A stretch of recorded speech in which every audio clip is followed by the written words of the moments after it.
Casey Concepcion, inamin na hiniling niyang magkabalikan ang kanyang mga magulang.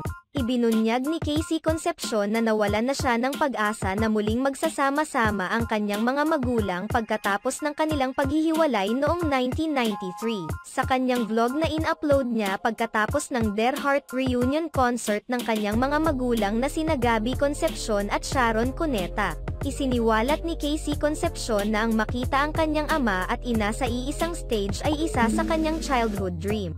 Ibinunyag pa ni Casey na madalas niyang hilingin noong bata pa siya kay Santa Claus na magkabalikan at magkakasamang muli ang kanyang mga magulang.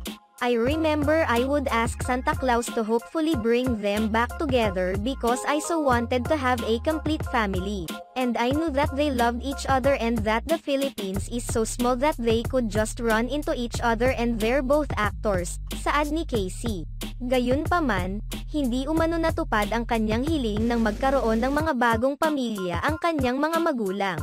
Mula noon ay hindi na rin nakikita ng aktres na magkaibigan at nag-uusap ang kanyang mga magulang.